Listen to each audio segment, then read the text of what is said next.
As the warm golden rays of the Tuscan sun rose over the sleepy rooftops of Florence, a quiet revolution began to stir, not with the clash of swords or the cry of battle, but with the soft whisper of charcoal on parchment, the careful blending of pigments on canvas, and the rhythmic turning of ancient books long forgotten in monastic libraries. The Renaissance was dawning. It began not with kings and armies, but with artists, thinkers, and dreamers. In the early 15th century, Florence was a city of bustling workshops, open-air markets, and soaring cathedrals, all nestled among rolling hills and winding rivers. But beyond the daily life of merchants and stonecutters, a silent energy pulsed through the cobbled streets, an awakening. Here, in this fertile soil of ideas and ambition, the seeds of rebirth were sown. The word Renaissance means rebirth, and Florence was its cradle. After centuries of medieval life, filled with hardship and spiritual devotion, a new curiosity about the world began to bloom. People looked around, and backward, to rediscover the knowledge of ancient Greece and Rome, marveling at the works of philosophers, sculptors, and engineers from over a millennium before. In this chapter of quiet beginnings, we meet Filippo Brunelleschi, a goldsmith turned architect, who would soon raise the great dome of Santa Maria del Fiore. At first, people doubted him. The dome was too vast, too daring, too impossible. But Brunelleschi studied ancient Roman buildings and crafted machines never seen before, and in time, his dome rose gracefully above Florence like a second sun. Meanwhile, Leon Battista Alberti, a young man with a love for geometry and proportion, began writing treatises that would shape the ideals of Renaissance art and architecture. He believed that beauty could be measured, that harmony had rules. And that through these rules, humans could mirror the divine order of the universe. The Medici family, rich bankers with a taste for learning, quietly supported this cultural bloom. Cosimo de' Medici, in particular, gathered thinkers and artists around him like stars in a private sky. His home became a salon of the future, where conversations meandered from astronomy to sculpture, from philosophy to poetry, all beneath the soft candlelight of Renaissance evenings. Florence was not alone.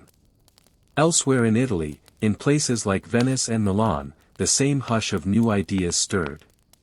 But Florence was first. Florence was bold. And Florence was home to those who would change the world not with noise, but with form and color, with ink and idea. In this gentle moment of awakening, the Renaissance was not a storm. It was a breeze, a Lofi murmur under moonlit skies, a subtle but certain shift from shadow to light. It whispered of new ways to think, to see, to be.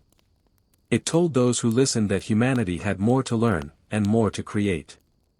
As the stars faded and the city came to life, the quiet footsteps of an artist echoed through narrow alleys. His name was unknown, for now. But like so many others, he carried the weight of a new world not yet born. One brushstroke, one sketch, one word at a time, the Renaissance was beginning.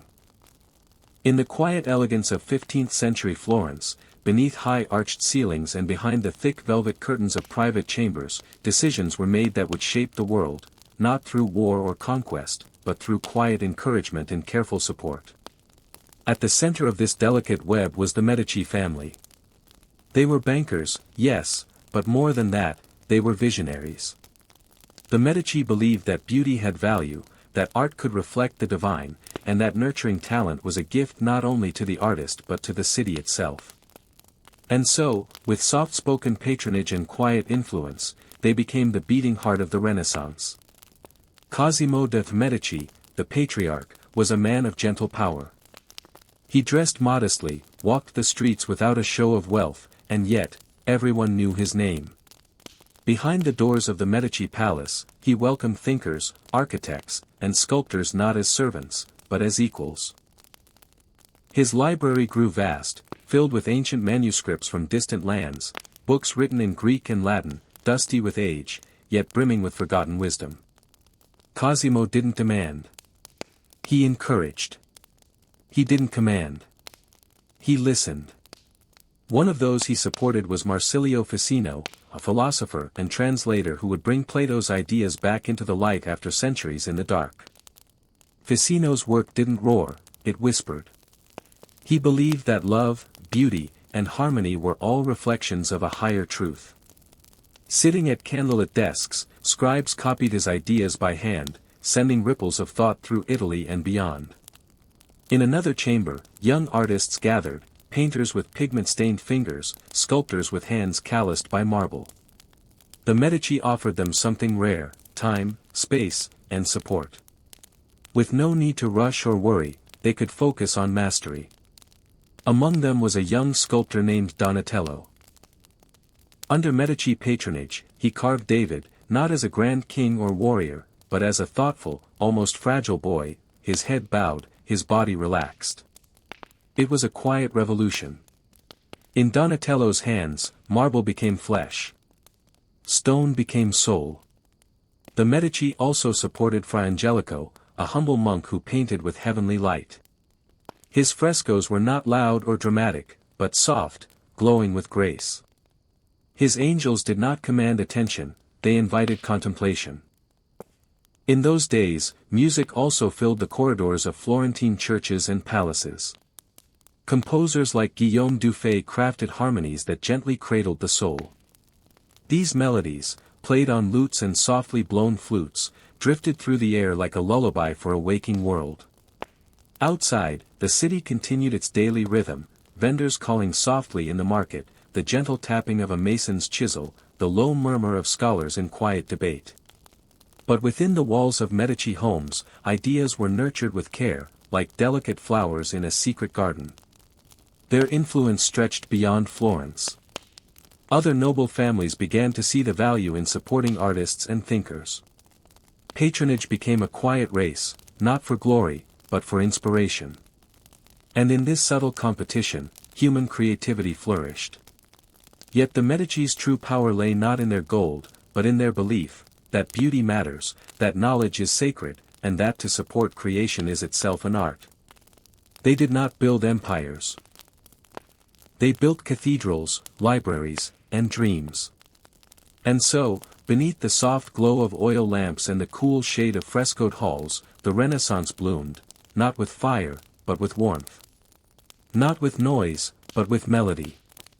The Medici, with their quiet hands and open hearts, helped light the flame that would burn gently for centuries.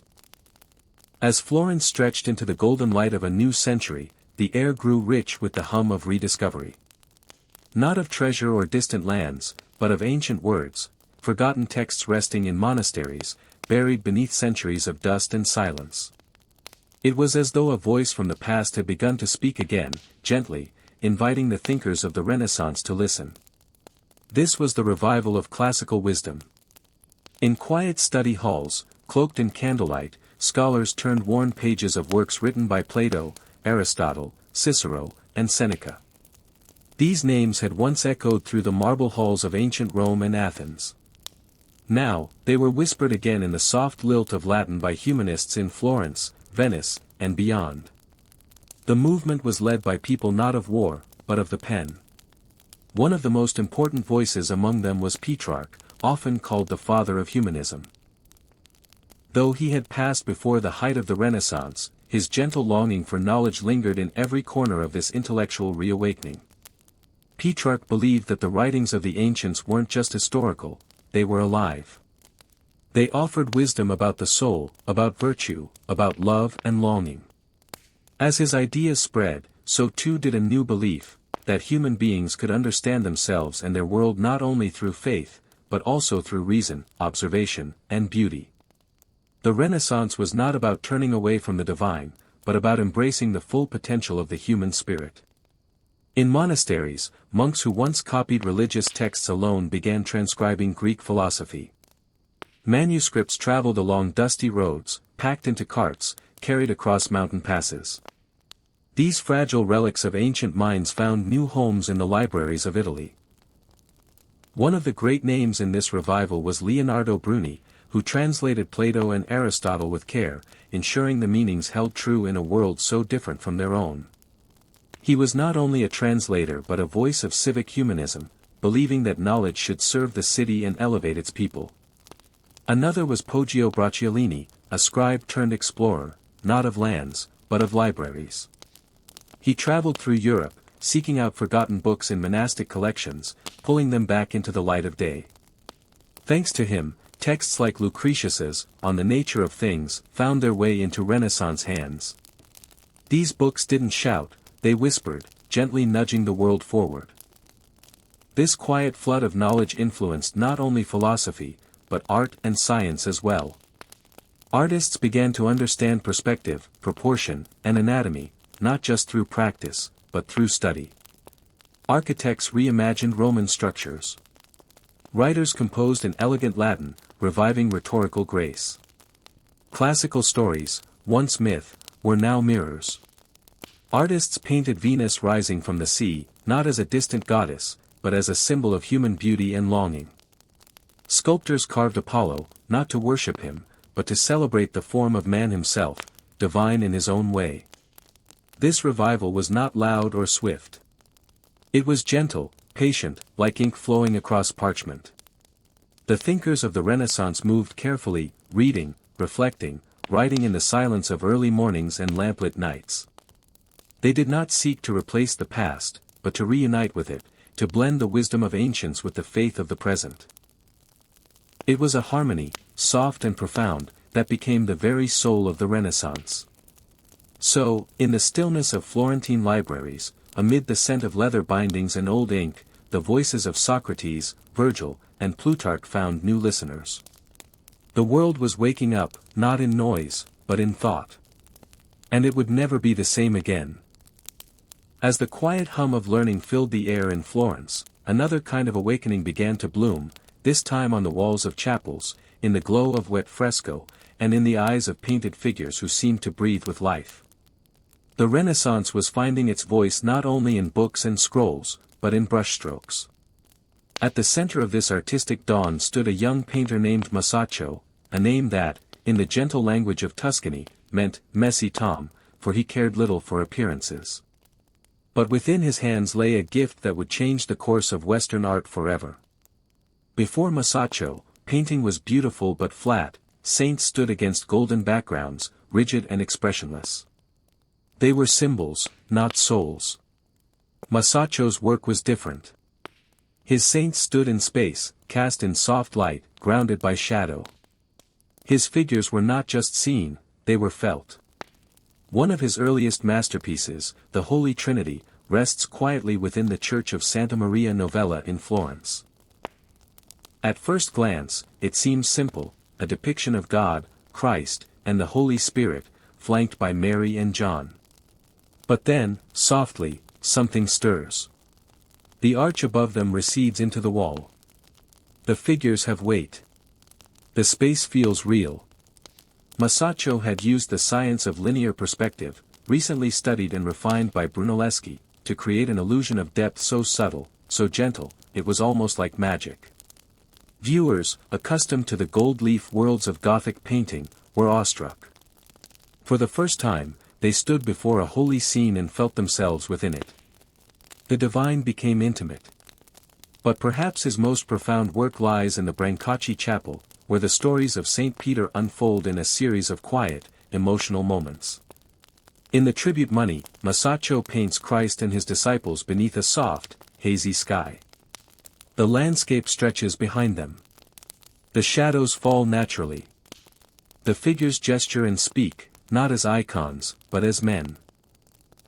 There is one moment, subtle and deeply human. It's in the face of St. Peter, as he bends to retrieve a coin from the mouth of a fish. There is humility, obedience, confusion, all captured in a single expression. It is this tender honesty that marks Masaccio's art. His characters are not beyond us, they are us. He did not work alone. Alongside him painted Masolino, an older artist still rooted in the Gothic style. But together, their collaboration in the Brancacci Chapel showed the shift of an age. One hand clung to the past. The other reached forward, softly but firmly, into the future.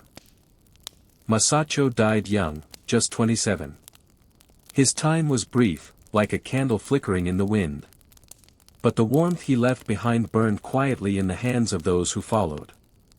Artists like Michelangelo and Leonardo da Vinci would later stand before Masaccio's works, silently studying his use of volume, light and emotion. In the soft quiet of early mornings, students came to the Brancacci chapel, sketching the figures, learning the secrets hidden in the folds of cloth, the turn of a wrist, the shadow beneath a chin. Masaccio had given them a new language, one not spoken in words, but in form and feeling.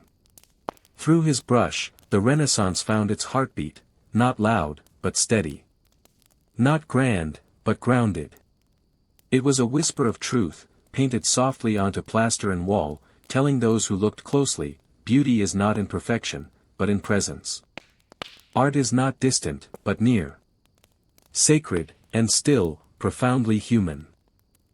In the stillness of Florentine studios, where light filtered gently through high windows and the scent of linseed oil lingered in the air, a young painter named Sandro Botticelli began to dream of gods and goddesses, not as distant legends, but as soft echoes from another world.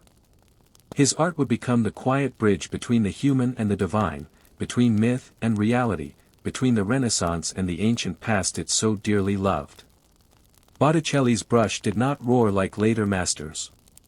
His lines were elegant, delicate, almost musical.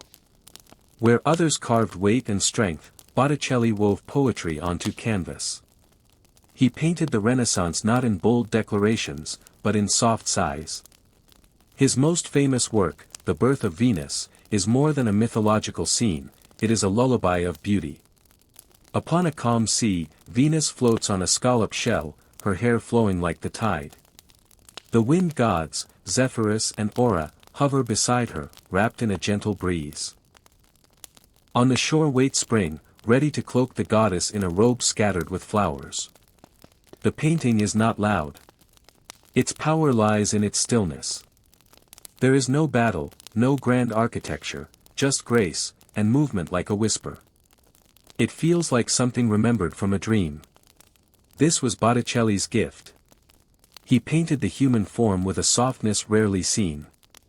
His figures are elongated, weightless, as if caught in a moment of eternal motion.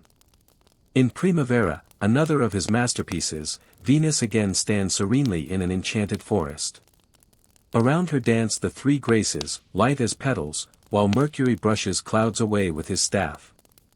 But these works were not merely decorative. They carried deep meaning. They celebrated love, not only romantic love, but the love of beauty, of nature, of thought. They were visual poems inspired by classical philosophy, by the writings of Plato, who believed that earthly beauty could guide the soul toward the divine. Botticelli was no scholar, yet his paintings glowed with Platonic harmony. He worked closely with thinkers like Marsilio Ficino, who believed that art and love could elevate the spirit. Ficino's ideas flowed silently into Botticelli's hands, shaping the world he painted, one where myth was not fantasy, but symbol. Where Venus was not just a goddess, but an embodiment of ideal love and eternal truth. And yet, Botticelli lived during a time of change. Florence, once playful and full of artistic liberty, began to stir with new tensions. The fiery preacher Savonarola condemned vanity and luxury. Some artists abandoned myth and returned to solemn faith.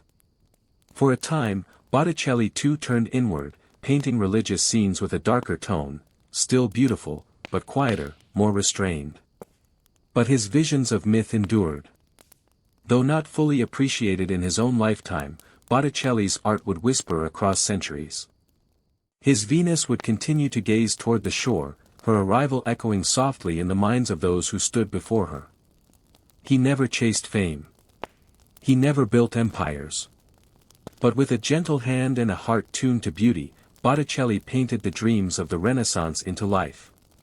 His work, delicate as it was, carried a deep truth, that myth, love, and longing are not distant things, but part of who we are.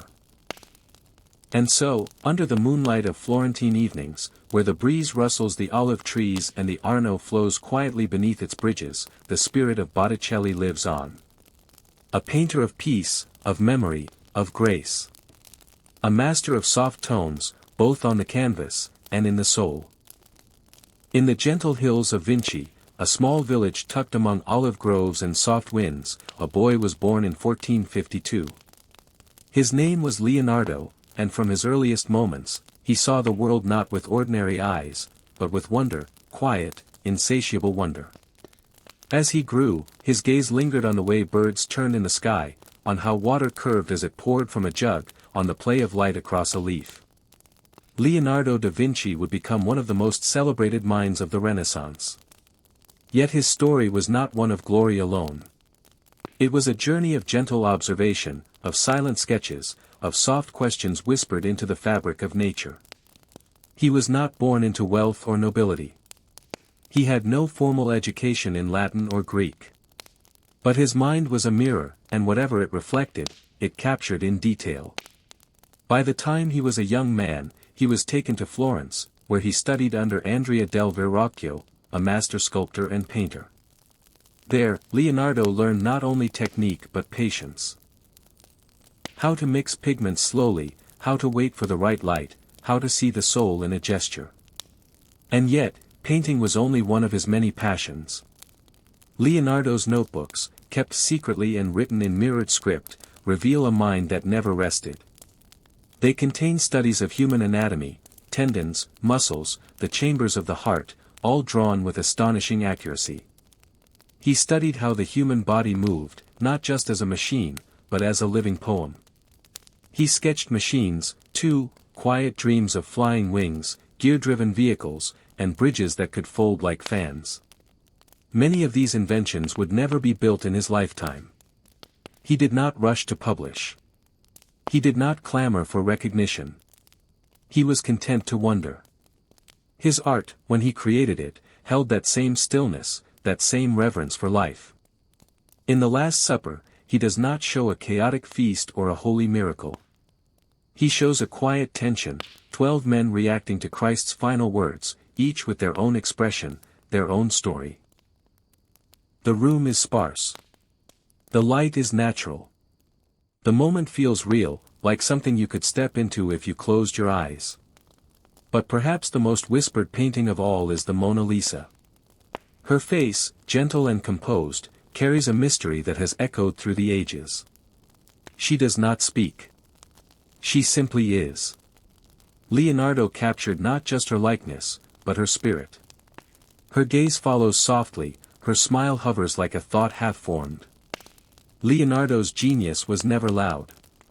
He preferred to wander quietly, watching the world unfold. He wrote of rivers, clouds, anatomy, art, architecture, music, flight. Nothing was beneath his notice. Nothing was too small. To Leonardo, every part of the world deserved attention. He once wrote, "Learn how to see. Realize that everything connects to everything else." These were not just words, they were the melody of his mind. He saw the world not as a collection of separate things, but as one soft, breathing whole. In his final years, he moved to France, where he was given a quiet home by the king. He painted little. Instead, he walked in gardens, wrote in his journals, and looked to the sky. Leonardo da Vinci left behind few finished works. But what he gave the world was far greater than canvas or paint, he gave us a way of seeing. A soft, attentive gaze. A curiosity that listens. A love for the mystery in every ordinary thing. And so, in the silence of midnight, when you wonder about the stars or the movement of your own heartbeat, you are not alone. Somewhere, Leonardo's gentle spirit wanders too, still sketching, still dreaming, still quietly in love with the world. In the heart of Florence, where narrow streets open suddenly into wide piazzas, there rises a dome so vast, so graceful, that it seems to float above the city like a cloud of terracotta. This is the Duomo, the Cathedral of Santa Maria del Fiore, and at its center stands the quiet genius of Filippo Brunelleschi, a man who changed the way the world builds, not with noise or conquest, but with thought, precision, and a deep love for harmony. Brunelleschi was not born into architecture. He began as a goldsmith and sculptor. He had nimble hands and a mind shaped by the quiet balance of design. But it was his curiosity, his refusal to accept limitations, that led him to imagine what no one else dared. The great cathedral of Florence had been standing for decades, incomplete. Its architects had left a vast circular opening at the top, an opening that seemed impossible to fill. No wooden scaffolding could reach that high. No known method could support such a vast dome. It was as if the city had built a dream it could not finish. But Brunelleschi believed in quiet solutions. He studied the ruins of ancient Rome, wandering beneath the Pantheon, sketching its hidden ribs and curving stones. He built small wooden models, turning ideas over in his hands like pebbles in a stream. He kept his method secret, not for glory, but because he understood the delicate dance between imagination and patience. Then, slowly, stone by stone, his vision began to rise. He built not one dome, but two, an inner shell for strength and an outer shell for beauty. He used interlocking bricks, arranged in a spiraling pattern, so that each piece supported the next. No scaffolding was needed. The dome grew from within like a blooming flower. At the top, he placed a lantern to anchor the structure and invite the light of heaven to pour gently inside. When it was completed, the people of Florence stood beneath it in awe. The dome did not shout. It did not boast. It simply stood. Immense, elegant, serene. Brunelleschi's work did not end with the Duomo. He designed churches, chapels, and cloisters, each one built upon the soft rhythm of geometry. He believed that beauty could be measured, that a room shaped with harmony could touch the soul. In the Ospedale degli Innocenti, a home for orphan children, he created a facade with perfect arches and gentle proportions. The building didn't dominate the square, it welcomed. It invited the eye to rest. The mathematics of kindness. In San Lorenzo and the Pizzi Chapel, he used columns and domes not to impress, but to calm.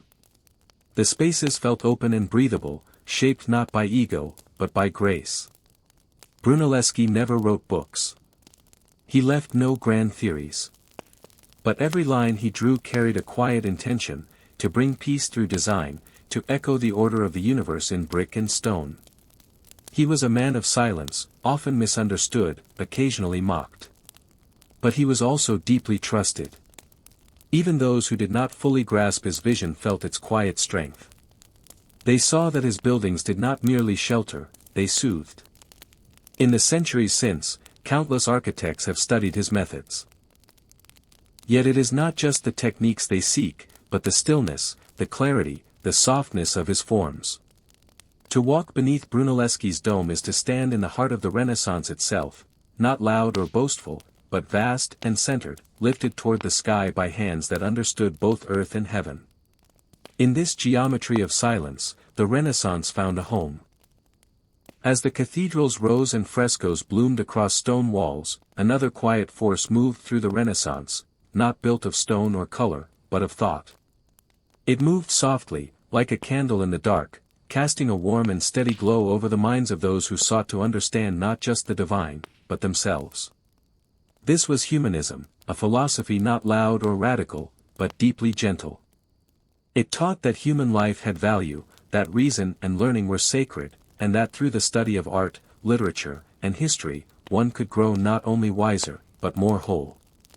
The roots of humanism reached far back, to the writings of Cicero, Plato, and Seneca, yet in Renaissance Italy, they began to flower once again.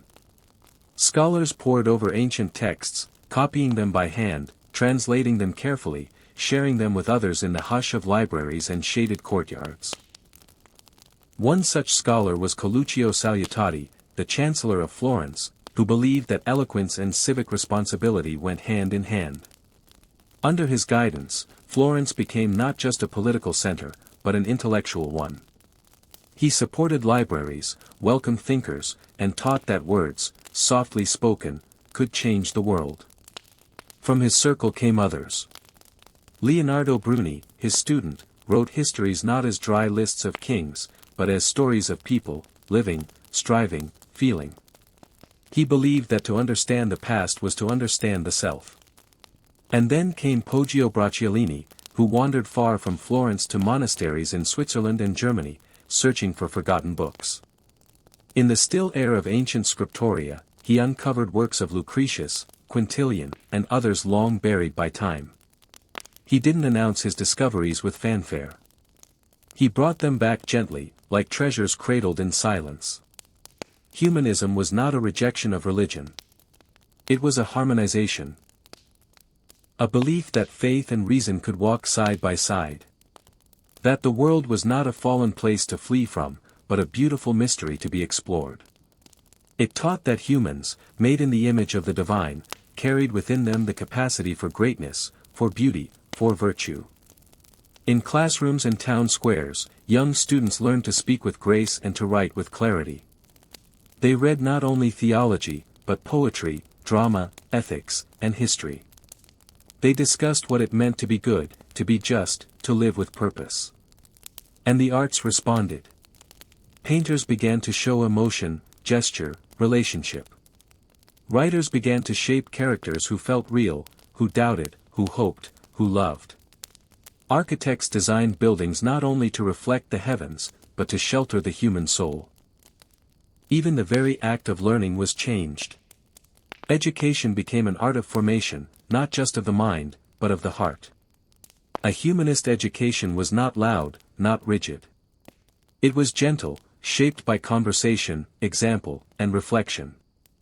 One of the most tender figures of this movement was Desiderius Erasmus, born a bit later in the north. His writings, filled with quiet humor and deep compassion, urged a return to the simple, sincere teachings of Christ. He believed that wisdom could be found in laughter, and that kindness was more powerful than dogma. Humanism was not a single voice, it was a chorus. Each thinker added a note, each artist a tone. Together, they created a symphony of thought that sang of dignity, of curiosity, of love for the human spirit. And so, as candles flickered in the stillness of Renaissance nights, as pen and ink whispered across parchment, humanism warmed the hearts of a changing world. It did not shout. It did not conquer. It simply illuminated. And in that light, softly and steadily, a new kind of beauty was born. In the hush of dawn, long before the morning bells rang, a quiet revolution was already unfolding, not in the courts or cathedrals, but in small workshops filled with the scent of ink and the rhythm of turning gears. This was the birth of the printing press. And with it came the soft but unstoppable murmur of books, spreading knowledge gently through the winding paths of Europe. For centuries, books had been rare and sacred things. Each one was copied by hand, letter by careful letter, on parchment by monks cloistered in stone libraries. It could take years to make a single volume. A library of 100 books was a marvel. 1,000, a miracle. But in the mid-15th century, a man named Johannes Gutenberg changed that, quietly, methodically, patiently. In the German city of Mainz, he developed a press that could print multiple pages quickly, using movable type, small metal letters arranged and rearranged into lines of text. These types were inked and pressed onto paper with a heavy wooden screw. The process was slow by modern standards, but compared to hand copying, it was like magic. Gutenberg's press did not boom like cannons or fanfare. It ticked and creaked softly, each page born with a press and a breath. His first great work was the Gutenberg Bible, a beautiful, illuminated text, filled with rich black ink and touches of red and gold. It looked like the handwritten Bibles before it, but it had been printed. Printed. The world shifted gently, yet profoundly. As printing spread, so too did ideas. The Renaissance, once a flame nurtured in Florence and a few northern cities, now flickered across Europe. Texts once trapped in dusty libraries were shared with students, merchants, travelers. Philosophy, science, poetry, and sacred texts, no longer guarded behind monastery walls, now whispered into the hands of many. In Italy, Aldus Manutius opened a press in Venice. He published the works of Aristotle, Plato, Homer, and Euripides, not in heavy folios, but in small, portable books, bound in soft leather, meant to be carried like companions. His Aldine press created the first italic typeface and shaped books into forms we still know today. Printing did not replace the beauty of handwritten manuscripts, it expanded it. Illustrators added gentle touches of color to printed pages. Some early books mimicked the spacing and layout of scribes. They retained the warmth of the old while opening the door to the new. Printers across Europe became quiet guardians of the Renaissance spirit. In Nuremberg, Anton Koberger printed massive illustrated Bibles. In Paris and Basel, presses hummed in candlelight, producing works by Erasmus, Thomas More, and eventually Martin Luther, whose writings would ripple gently, but powerfully, into the Reformation. The printed word democratized knowledge. No longer limited to scholars and monks, books found their way into homes, shops, universities. The thoughts of one mind could now reach thousands. A letter written in Florence could echo in London. A poem from Naples could be read in Prague.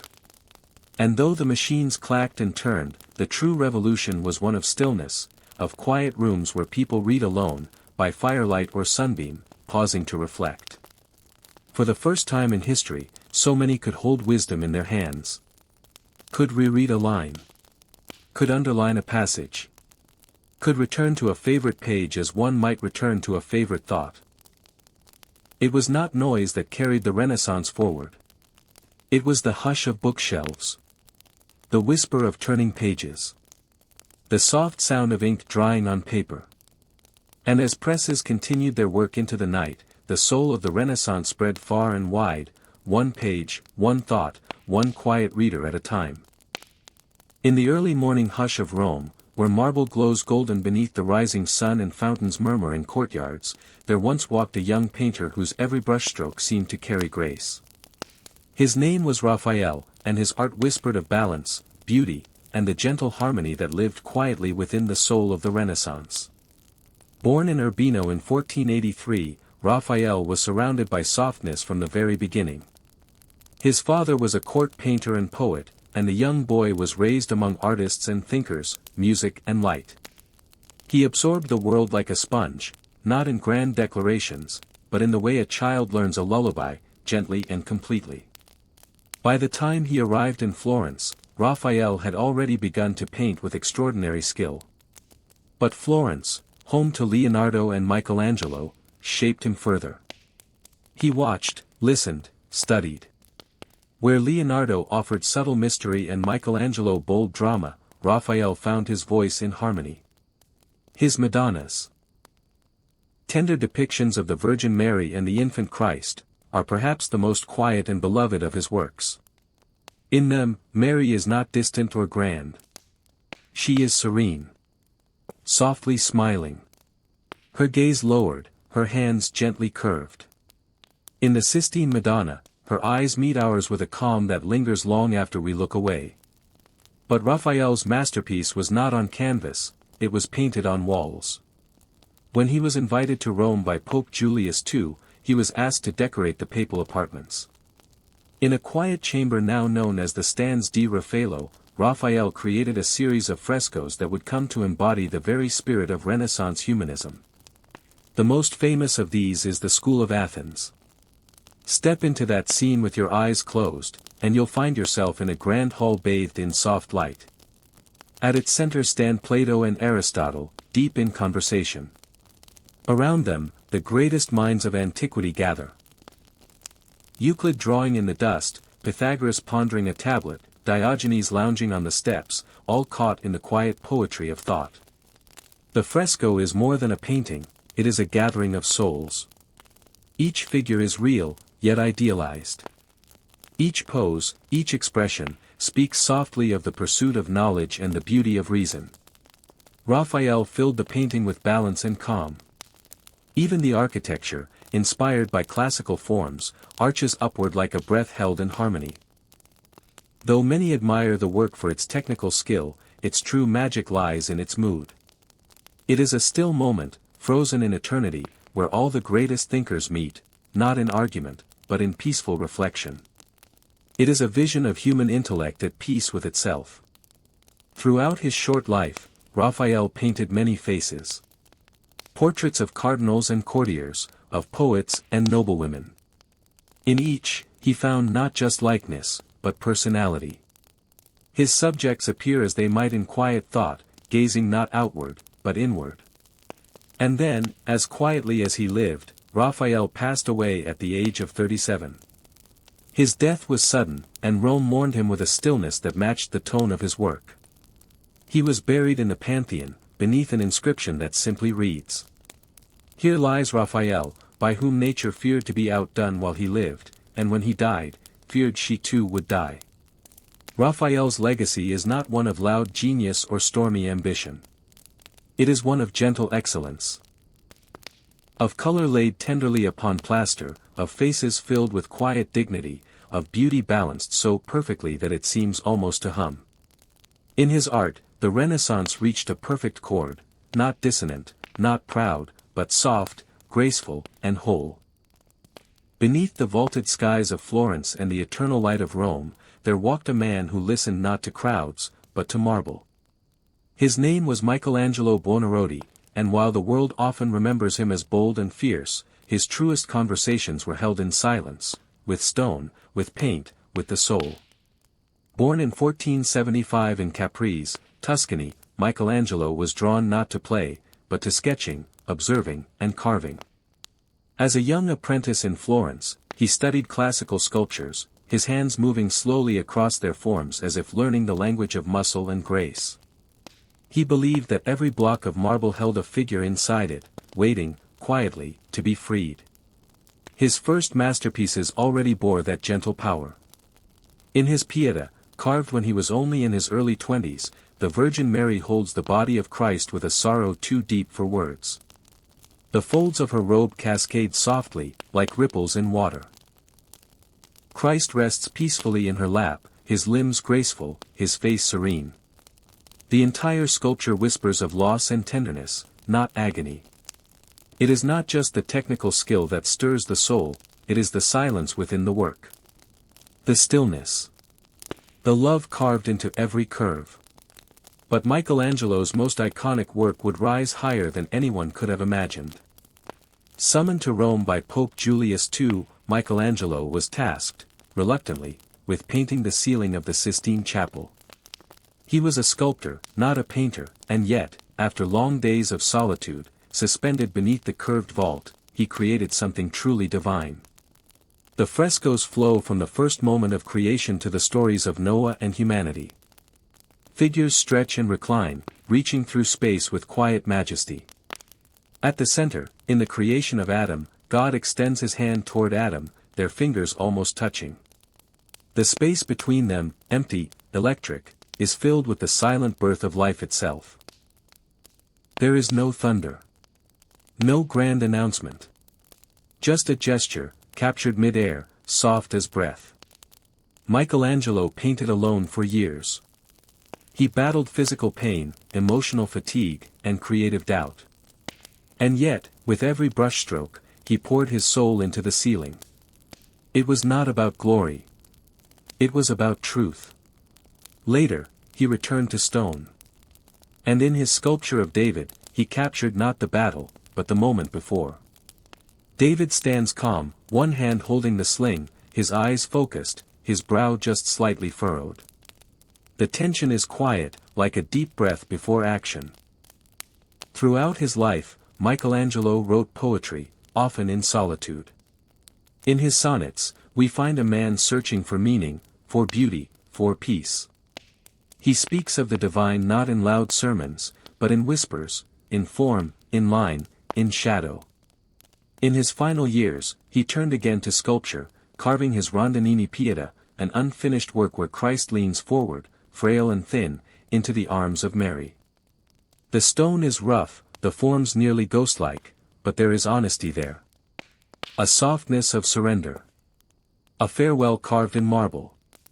Michelangelo died in Rome at the age of 88, having spent his life in quiet service to beauty. He left behind not just masterpieces, but a legacy of devotion, not to wealth or power, but to the soul. To stand before his works is not to be overwhelmed, it is to be stilled. His art does not demand your awe, it invites your silence. It speaks to the part of us that longs to create, to reach, to understand what lies beneath the surface. Michelangelo did not shape stone. He listened to it. And in that listening, he gave the Renaissance one of its most powerful, and most tender, voices. Throughout his life, Michelangelo wrote poetry, often in solitude. In his sonnets, we find a man searching for meaning, for beauty, for peace. He speaks of the divine not in loud sermons, but in whispers, in form, in line, in shadow.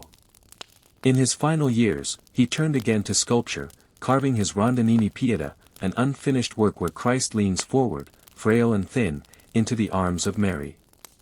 The stone is rough, the forms nearly ghostlike, but there is honesty there. A softness of surrender. A farewell carved in marble. Michelangelo died in Rome at the age of 88, having spent his life in quiet service to beauty. He left behind not just masterpieces, but a legacy of devotion, not to wealth or power, but to the soul. To stand before his works is not to be overwhelmed, it is to be stilled. His art does not demand your awe, it invites your silence. It speaks to the part of us that longs to create, to reach, to understand what lies beneath the surface. Michelangelo did not shape stone. He listened to it. And in that listening, he gave the Renaissance one of its most powerful, and most tender, voices. In the shadows of their halls, ideas flourished. Sculptors found their form, painters found their palette, and thinkers found their voice. And yet, for all their might, the Medici never claimed the spotlight. Their names may adorn buildings, but their truest legacy lies in what they allowed others to create. Today, when we walk through the Uffizi Gallery, or gaze at Botticelli's Birth of Venus, or marvel at the dome of Florence's cathedral, we are surrounded by the echo of their touch. A quiet touch. A lasting one. In a world that often rewards noise, the Medici remind us of the soft power of support. That behind every masterpiece, there is someone who believed. Someone who made space. Someone who whispered, "Go on. Create." In a quiet corner of Florence, where light drifts gently through ancient windows and time seems to slow, there once lived a painter who painted not what he saw, but what he dreamed. His name was Sandro Botticelli, and his world was one of flowing lines, gentle motion, and a timeless longing for something beyond the ordinary. Born in the mid-15th century, Botticelli was trained in the traditions of the Florentine workshop. But from the beginning, there was something different in his touch. While others focused on realism and perspective, Botticelli reached for something more poetic, more ethereal. His most famous works, painted with a softness that lingers like a breeze, are visions rather than mere depictions. In the Birth of Venus, we see the goddess rising from the sea upon a shell, her golden hair cascading around her like sunlight on water. The wind gods blow gently, their breath swirling around her, while a nymph reaches forward with a flowing robe. Every figure is graceful, every movement slow and lyrical. It is a painting not of action, but of arrival. A moment suspended in time. There is no violence. No drama. Only beauty, pure, quiet, and unearthly. Botticelli was deeply inspired by classical mythology and philosophy, especially the writings of Plato. To him, beauty was a reflection of the divine, and painting was a way to bring the soul closer to that higher truth. His art doesn't shout, it hums, like a lullaby for the eyes. In Primavera, another of his masterpieces, a gathering of mythological figures dances in a springtime forest. Each one tells a story, of love, transformation, fertility, and joy. But the scene is not chaotic. It's serene. The figures float more than stand, and the flowers beneath their feet bloom in quiet abundance. Some say the painting is an allegory of spiritual awakening. Others believe it celebrates earthly love. Botticelli, perhaps, left it open on purpose, letting each viewer find their own meaning in the hush of the woods. Though he worked under the patronage of the Medici and rose to great fame, Botticelli's life took a quieter, more introspective turn in his later years. As Florence shifted, and as the preacher Savonarola thundered against worldly pleasures, Botticelli seemed to retreat inward. It is said that he may have burned some of his earlier works, though the truth remains uncertain. What is known is that his later paintings carry a different tone. The figures are still graceful, but their faces are solemn, their eyes looking inward. It's as if Botticelli was still dreaming, but the dreams had grown more fragile, more reflective. He passed away in 1510, and for many years, his art faded from public favor. It was only centuries later, in the soft reawakening of appreciation, that his genius was fully rediscovered. Today, when you stand before the Birth of Venus in the Uffizi Gallery, you feel it, not just the image, but the atmosphere. A sense of gentle wonder. A silence between heartbeats. Botticelli painted not to capture reality, but to whisper to the soul. His lines are delicate, his colors like old lace. He reminds us that art does not need to be grand to be powerful. That in softness, there is strength. In dreaming, there is truth. And in beauty, in the tender, eternal kind, there is always peace. Far from the brushstrokes of Botticelli and the domes of Florence, in the heart of the Holy Roman Empire, a quiet sound began to ripple across the world, a rhythm, steady and unassuming, like the turning of a page. That sound was the pulse of a machine, the printing press, and it would forever change how knowledge flowed. The story begins with Johannes Gutenberg, a man of modest means and immense patience. In the mid-15th century, he began experimenting with movable type, trying to bring together ancient knowledge of presses, inks, and molds into something revolutionary. He didn't invent the idea of printing, but he refined it. Perfected it. Whispered new life into it. Before the press, books were copied by hand, slowly, painstakingly, and with great expense. A single book could take months, even years, to complete. Knowledge was rare, and mostly locked behind monastery walls or wealthy patrons' shelves. But Gutenberg's press changed that. Letter by letter, word by word, entire pages could now be printed swiftly and in uniform clarity. His most famous creation, the Gutenberg Bible, was not just a book, it was a symbol. A bridge between the sacred and the accessible. Between the old world and the new.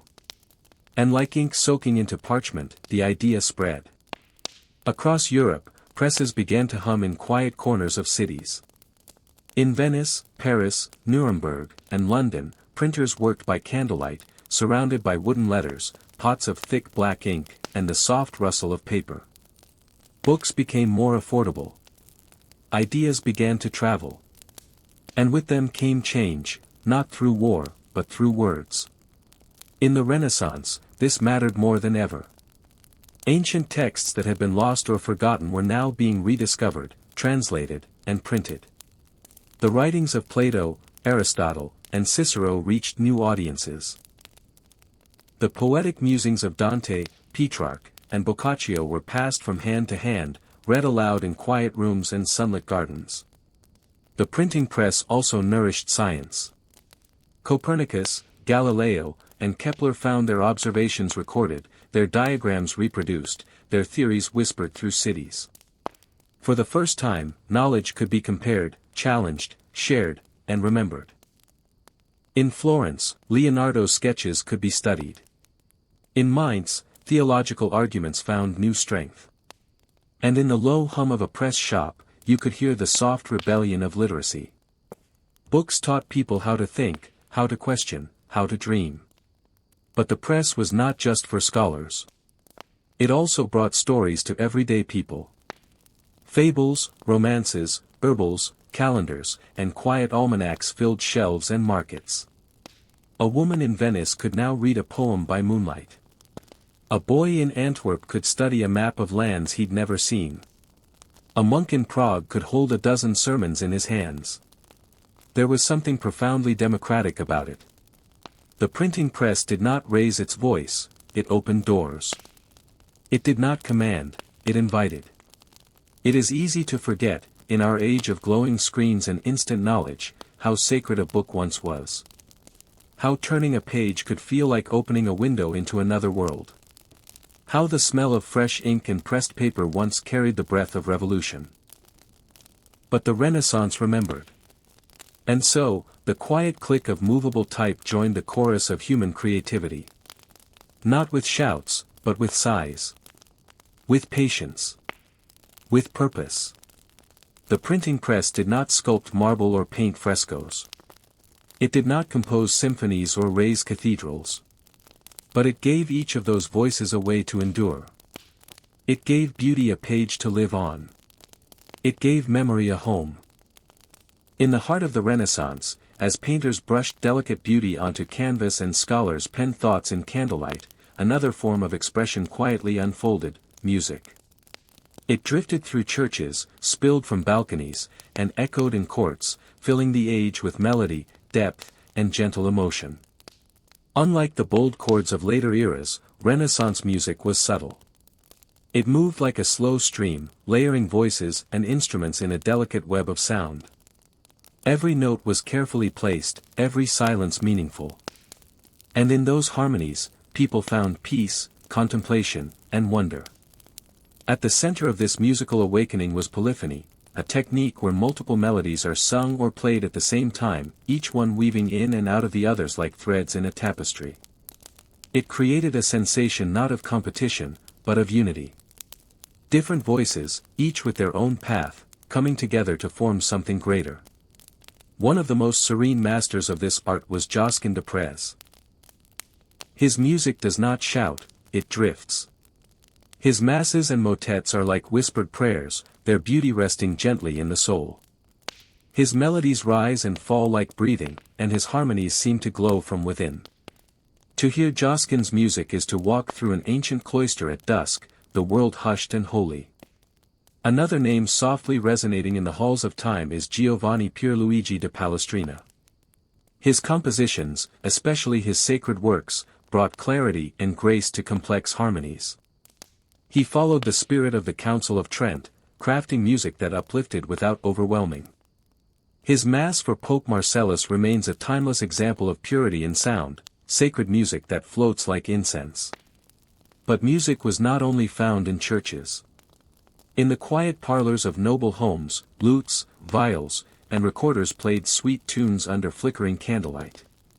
Gentle songs called madrigals were sung in soft harmony, often about love, longing, or the beauty of nature. These were not grand performances, but intimate gatherings, places where melody wrapped around conversation and sighs. Composers like John Dowland in England created works of striking melancholy and calm. His lute songs, like Flow, My Tears, feel like poetry made sound. They hold sorrow not as pain, but as something beautiful, something human. Even instruments were crafted with love and care. The harpsichord, with its delicate plucks, filled rooms with ornate sound. The viol, softer than the modern violin, offered a warm, intimate voice. And the lute, curved and quiet, became a companion to poets and thinkers alike. Renaissance music, whether sacred or secular, did not seek to overpower, it sought to accompany. It was a partner in meditation, a companion to thought, a background to joy and grief alike. It was as natural as breath, as calming as twilight. And though the world around it was changing, cities growing, discoveries multiplying, conflicts stirring, the music remained gentle. It asked nothing. Demanded nothing. It was simply there, a balm, a reflection, a soft echo of the human soul. Today, if you listen closely to a Renaissance motet or a lute melody played beneath the stars, you might feel that peace still. That quiet order. That sense that all voices, no matter how different, can find harmony. Because in this age of rediscovery and reverence, music was not a performance. It was a whisper. A heartbeat. A lullaby for the world as it woke to beauty. As the Renaissance unfolded across Europe, not only did artists, thinkers, and builders leave their mark, but so did gardeners. In the gentle shade of villas and palaces, a new kind of space was carefully shaped, the Renaissance garden, where nature and thought met in quiet elegance. These gardens were not wild or overgrown. They were designed with intention, balanced, symmetrical, and peaceful. Inspired by ancient Roman ideals of order and harmony, the Renaissance garden was meant to reflect the cosmos itself, everything in its place, each part working with the whole. A landscape of contemplation. You might begin with a gravel path, bordered by boxwood hedges trimmed to perfection. The path curves softly, leading past stone urns, marble statues, and aromatic herbs, lavender, thyme, basil. The air is calm. Every turn brings a new sight, a blooming rose bush, a vine-covered trellis, or a softly trickling fountain at the garden's center. These spaces weren't only for display. They were for thinking. Scholars would stroll slowly along shaded alleys, reading verses or discussing Plato. Poets would find quiet corners beneath arched pergolas to write their lines. Lovers exchanged words by lemon trees, and painters found stillness among the sculpted greenery. The gardens of the Medici villas in Florence, or the Villa d'Este in Tivoli, embodied this ideal. At Villa d'Este, water runs down staircases, bubbles through mossy grottos, and spills into calm pools, all powered by gravity. It's not loud, it's soothing. A music of movement, designed to relax the mind. Everything had meaning.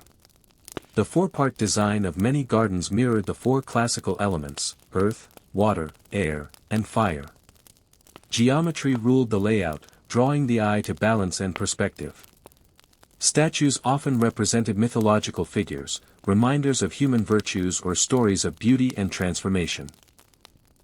Unlike medieval gardens, which were walled off and private, Renaissance gardens opened to the world. Terraces overlooked distant hills or towns. Vistas were carefully framed, leading the eye beyond the garden's edge. The garden became a link between the human and the divine, between what was created and what had always been. In the softest moments, you might hear the wings of a butterfly fluttering, the gentle coo of doves from a nearby cypress, or the rustle of leaves in the midday sun. These were places where time seemed to pause. In England, too, the Renaissance spirit reached the garden. At places like Hampton Court, symmetry and calm design reflected the new taste for ordered beauty. Flowers bloomed in neat parterres, mazes offered thoughtful wandering, and benches invited silent rest. Gardens also held libraries of plants, carefully grown collections of herbs and flowers, each with its name and purpose. It was a time when botany flourished quietly alongside art. Plants were studied for healing, for symbolism, and for the joy they brought to the senses. The Renaissance garden was never loud. It did not seek to overwhelm with color or sound. It asked instead for your stillness. Your presence. It was a gentle invitation to be. To listen to water. To breathe the scent of rosemary. To trace your fingers across the soft petals of a lily. To walk, slowly, and let thought bloom like the flowers around you. In these quiet green spaces, the spirit of the Renaissance found a gentle home. Not in marble or ink, but in sunlight, in shade, and in the soft rhythms of nature shaped by human care. In the hush of a Renaissance workshop, surrounded by shelves of paper and the smell of drying ink, something extraordinary stirred, a quiet invention that would change the world forever. It did not arrive with thunder, but with the steady rhythm of hands and minds working in harmony, the printing press. Before the press, books were handwritten by scribes, often in dim monasteries or quiet scriptoria. Each page was a labor of love, taking weeks or even months to copy. Knowledge moved slowly, like a whispered secret passed hand to hand. But in the mid-15th century, a man named Johannes Gutenberg quietly changed that. In Mainz, Germany, he combined the ideas of movable type, a sturdy press, and oil-based ink to create something new, a way to print words quickly, clearly, and repeatedly. His first major work, the Gutenberg Bible, was printed around 1455. It was a marvel, not only for its beauty, with its crisp letters and careful layout, but for what it represented. Knowledge could now travel. Ideas could reach more minds, more homes, more hearts. And it happened gently. Printers did not shout their arrival. In towns and cities across Europe, they set up modest workshops. Wooden type was carved, ink was stirred, and paper was pressed one sheet at a time. The sound of a press was steady and soft, a wooden plate lowering, a page being lifted, the whisper of drying sheets stacked in rows. Each book was a quiet revolution. Soon, ancient texts long lost were rediscovered and printed. Plato, Cicero, and Aristotle found new life. The works of Dante, Petrarch, and Boccaccio flowed from presses in Florence and Venice. Scientists, artists, poets, all now had a voice that could echo across time. And not just for the elite. For the first time, ordinary people could own books. They could learn to read. They could ponder new ideas. The printed word became a soft, steady lantern in the hands of the curious. In Venice, the printer Aldus Manutius designed pocket-sized books, quiet companions for travelers and scholars alike. He created elegant fonts and clean layouts that made reading a joy. His press was a sanctuary for Greek and Latin classics, and his dream was simple, to make learning accessible and beautiful. The press also changed art. Woodcut illustrations were carved and pressed onto pages. Early printed maps, botanical drawings, and diagrams brought the world's wonders into one's hands. A student could hold the stars, trace the human body, or walk the streets of ancient Rome, all through quiet ink on quiet paper. And the ripple effects were profound. Without the press, the Renaissance may have remained a whisper in the courts and cathedrals. But with it, those whispers became a hum, gentle, widespread, unstoppable. Philosophers, reformers, and dreamers found their voice. Their thoughts now lived beyond their lifetimes. But even as it changed the world, the printing press remained a calm invention. It did not dazzle like a cathedral or glitter like gold. It was wood and metal, paper and ink. Simple. Functional. Humble. And yet, in that simplicity, there was magic. Because with each softly printed page, someone, somewhere, could sit under candlelight, open a book, and step into a world of wonder. In the quiet spaces between cathedrals and courts, another Renaissance blossomed, not on parchment or canvas, but in sound. The music of this era was tender, thoughtful, and full of longing. It wrapped itself around the soul like a shawl of sunlight at dawn. The Renaissance brought with it a new way of hearing the world, a balance of harmony and human expression. Music shifted from the complex, layered chants of the medieval age to clearer, sweeter tones. Each voice mattered now, each instrument had a place. The focus moved from the divine to the human, yet never lost its reverence. Sacred music, especially in the early Renaissance, remained central. Inside great stone cathedrals, voices rose together in polyphony, several melodies interweaving like threads in a tapestry. The work of Josquin de Prez, a master of this form, is still whispered through time. His motets and masses carry a beauty that doesn't need to shout. It simply exists, weightless and pure. In candlelit chapels, choirs sang slowly and deliberately. The echo of each note lingered in the arches, turning prayer into melody. It wasn't meant to excite. It was meant to still the mind, to lift the spirit gently toward the divine. But music also flowed beyond church walls. In noble courts and quiet gardens, the sound of lutes, violas da gamba, and recorders drifted softly through the air. A young noble might sit beneath a flowering arch, gently plucking a tune of longing or joy. These were secular songs, about love, nature, or moments of quiet reflection. The madrigal became a favorite form, poetic verses set to multiple voices, designed to be sung among friends. Sometimes joyful, sometimes melancholic, always human. The madrigal invited participation. It wasn't about performance, it was about sharing. One person might take the high voice, another the middle, another the low. Together, they would sing in gentle harmony. Not to dazzle, but to connect. In Italy, Claudio Monteverdi would carry this spirit forward into the birth of opera. But even in his earliest madrigals, the Renaissance desire to express emotion through sound is clear. His music whispers the feelings that words alone cannot reach. In the countryside, too, music thrived. Shepherds played pipes, villagers danced to fiddles and tambourines, and seasonal festivals echoed with folk songs that had been passed down for generations. The Renaissance didn't erase these sounds, it wove them in. Music became a companion to learning as well. Humanist scholars believed that music could shape the soul. It was studied, practiced, and appreciated as a reflection of cosmic order, a mirror of the stars, as Plato once said. In homes, small instruments sat in corners, waiting for a quiet evening. Families would gather not around a screen, but around a harpsichord or a virginal, softly playing songs before sleep. Notes drifting through the open window, mixing with the night air.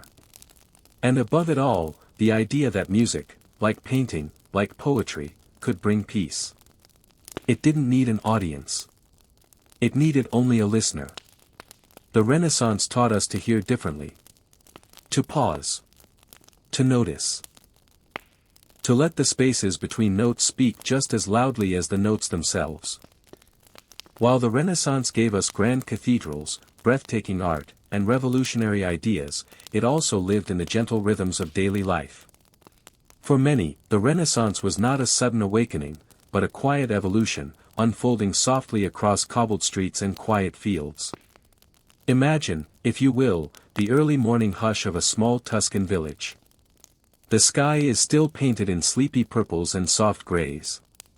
A baker rises before the sun, lighting his fire, shaping dough with quiet precision. Soon, the scent of freshly baked bread drifts through narrow alleys. It is a silent welcome to the day. Outside, women sweep stone steps, humming low melodies.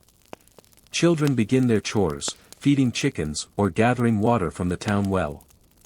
The day moves slowly, unhurried and mindful. In cities like Florence, Venice, or Milan, the mornings are livelier, but not chaotic. Merchants open shutters, artisans arrange their wares, silks, spices, ceramics. Each sound is delicate. The clink of coins, the soft rustle of cloth, the low tones of bargaining voices. In quiet workshops, painters, sculptors, and bookbinders work by the soft light of morning. Brushes glide across canvas, chisels tap against stone. They work not in frenzy, but in stillness, layer by layer, note by note. Renaissance creation was not rushed. It was patient, intimate. A noblewoman might begin her morning with a book of hours, a devotional filled with hand-painted miniatures. She reads in silence, her fingers trailing over the gilded pages. Nearby, a servant tidies the room with care, adjusting the curtains to let in the soft morning light. In the countryside, the rhythm is simpler. Farmers tend to vines and orchards, walking barefoot across the earth. Time is marked by the sun's slow climb and descent. Meals are shared outdoors, with laughter low and easy, the clinking of wooden bowls, the passing of fresh cheese and olives. Education is blossoming too. In homes where learning is treasured, a tutor might sit with young children, reading from a Latin manuscript. The lessons are not loud or strict, but calm, words repeated gently, with pauses for questions and wonder. A girl, once excluded from such things, might now be learning to read and write beside her brothers. As the day continues, the streets warm. A musician plays a soft tune near the piazza. An old man recites poetry for a coin. A friar walks slowly, whispering prayers beneath his breath, nodding to those he passes. There is no rush. The Renaissance respected contemplation. Afternoons bring simple pleasures. A walk along a garden wall. A sip of herbal wine. The sound of water lapping against a canal. In Venice, gondolas glide by like slow dreams. In Florence, children play near fountains, their laughter light but never piercing. Evenings arrive gently. Candles are lit. Prayers are whispered. Meals are shared with gratitude. Sometimes music fills the air, soft strings, low voices, a lullaby echoing through stone halls. The world dims, not in silence, but in calm. And in every corner of life, whether in palaces or peasant homes, there is a sense of the sacred in the everyday. The Renaissance was not only in the masterpieces and manifestos. It lived in the careful folding of linens, the rhythmic stirring of soup, the way a father taught his daughter to write her name, the way people paused to admire the moon. In these quiet, ordinary acts, the soul of the Renaissance whispered its softest truths. That beauty belongs in the present moment. That learning begins with listening. That time, when honored slowly, becomes something sacred. As the Renaissance drew to a close, its voice did not vanish. It simply softened, folding itself into the layers of time like a familiar lullaby. Though centuries have passed, the spirit of the Renaissance still whispers, in art, in books, in music, and in the quiet corners of our own lives. Its legacy is not just in the great galleries of Florence or the soaring ceilings of the Sistine Chapel. It lives in the way we seek knowledge. The way we appreciate beauty. The way we pause to listen to silence and give meaning to our thoughts. The Renaissance taught us to rediscover the world, not with noise or urgency, but with stillness and wonder. When we open a novel and fall into its pages, we echo the first readers of Petrarch and Erasmus. When we sketch in a journal or hum a tune alone, we echo the hands and voices of those who created not to impress, but to feel. When we look at the moon and marvel at its shape, or trace the stars with our eyes, we stand beside Galileo, gazing up with childlike awe. In every museum, there are people standing quietly, eyes wide, breath held, as they look upon a painting 500 years old. They are not there for grandeur. They are there to feel connected, to time, to beauty, to the human story. And in that stillness, the Renaissance continues. It taught us that we are not separate from history, we are part of it. We carry forward what came before. We are the gentle echo of those who whispered truth in candlelight, who painted ceilings for the heavens, who believed that one person's quiet thoughts could change the world. You, sitting now in stillness, listening to this soft story, are part of that same current. Because the Renaissance was not only about greatness. It was about reflection. About honoring what is human, fragile, and beautiful. About remembering that in every mind is a universe waiting to unfold. And that the most powerful changes often begin in silence. As this journey comes to a close, breathe in the calm it leaves behind. Let the soft footfalls of the past echo gently in your present. Let the voices of long ago sing you to rest. In this moment, the Renaissance lives again, not in marble or parchment, but in you. Sleep softly now, wrapped in the quiet hum of history, knowing that peace and beauty are always near, just beneath the surface, waiting patiently, in soft tones.